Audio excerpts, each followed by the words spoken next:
enfim, eu acho que nós, pesquisadores, cientistas, nós somos empreendedores. Cada projeto de pesquisa que a gente propõe é um empreendimento, né? Você faz um, entre aspas, business plan, que é o projeto de pesquisa, você vai atrás de investidores, que vai ser a FAPESP, vai ser o CNPq, a FAPESP, a FAPESP, a FAPESP.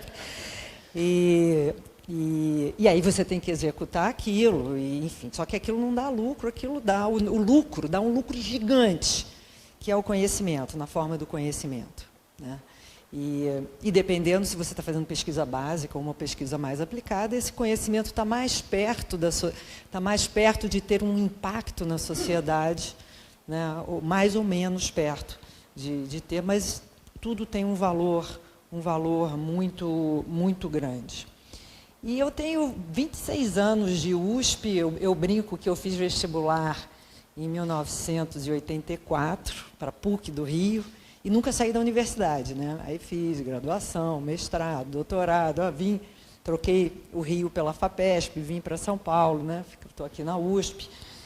E sempre né, trabalhando na academia, mas com muita vontade de fazer alguma coisa, de empreender também na iniciativa privada, de fazer inovação, algo que tivesse um impacto mais imediato na sociedade. Nunca encontrei muito algo que realmente me fizesse brilhar os olhos para isso.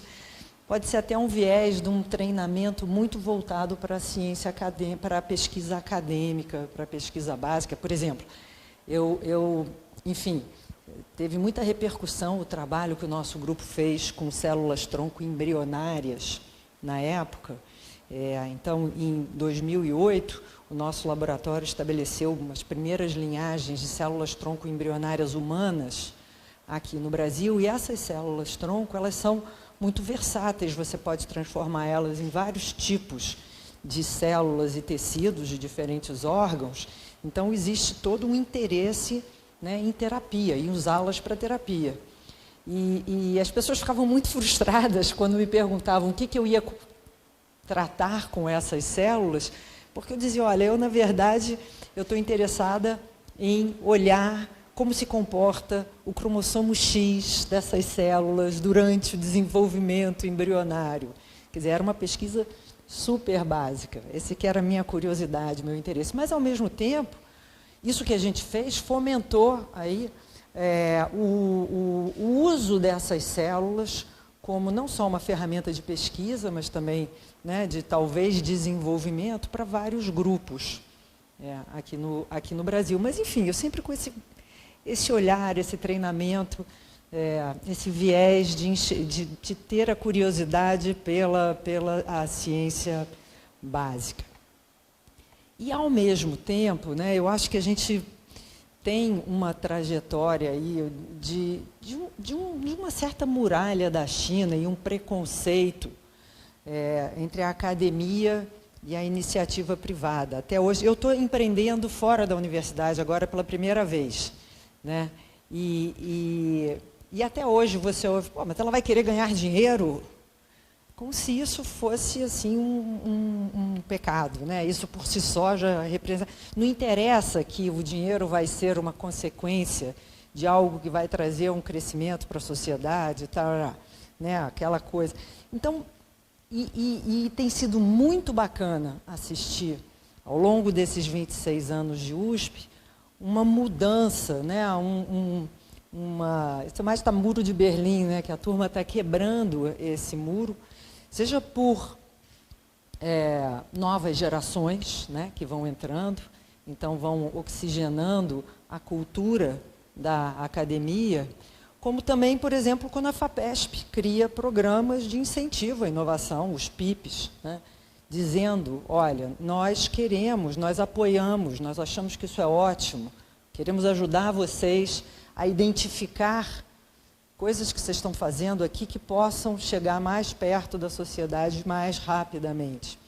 Então, esse movimento de fomento, de inovação, de mostrar para a academia, né, toda a nossa capacidade de inovação, que aqueles conhecimentos que a gente está gerando, isso é um processo que a gente tem que ser muito educado, né?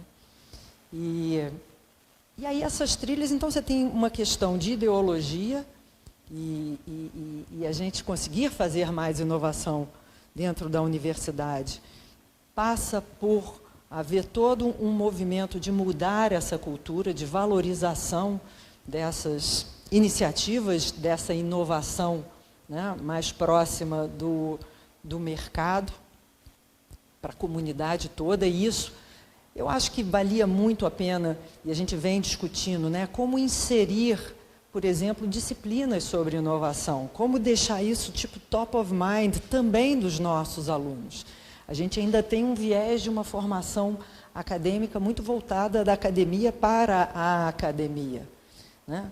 Vamos expor esses alunos a outras possibilidades e deixa eles escolherem. Aqueles que se identificarem mais com a academia para a academia ficam aqui. Aqueles que descobrirem que também gostam desse outro lado vão em frente, né? Então, eu acho que isso é bem bacana se a gente puder fazer esse investimento na formação dos nossos alunos, né?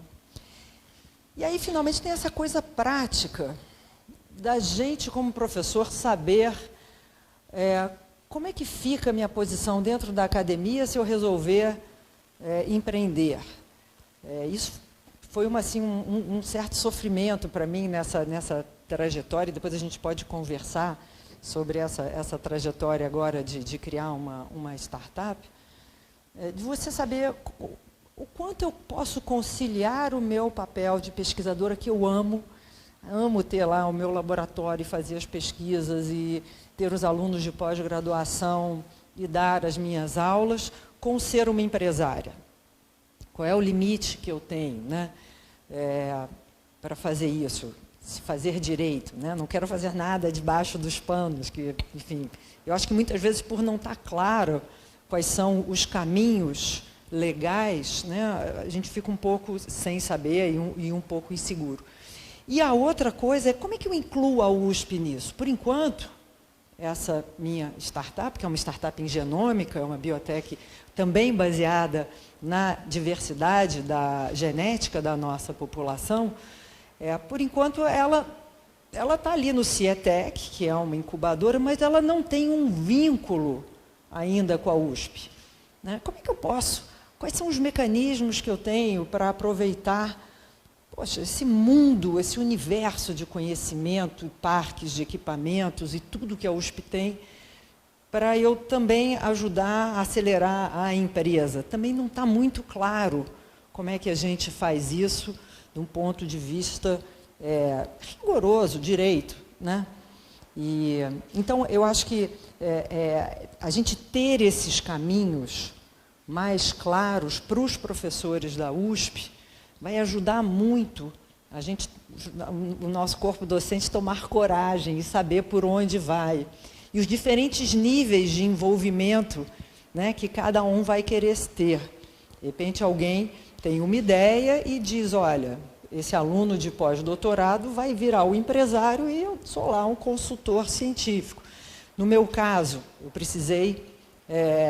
a empresa precisava que eu fosse uma executiva da empresa, né? A solução que a gente encontrou, e que é legal ter essa possibilidade na USP, foi eu pedir uma mudança temporária de regime de trabalho, né? Então, sair do RDIDP por 1 ano e ficar 24 horas para eu estar legalmente também atuando como executiva. Mas eu gostaria de estar mais envolvida na USP. Depois, como é que eu vou poder fazer isso? Essas coisas a gente, às vezes, como docente, fica um pouco perdido para saber quais são esses caminhos, e talvez eles até existam já, mas a gente não encontra bem, pelo menos não de uma forma muito clara, tá? Eu sei que eu tenho mais 5 minutos, mas eu acho que vai ser mais divertido se a gente depois ficar conversando nós 3 aqui, do que eu ficar falando sozinha, tá bom? Obrigada.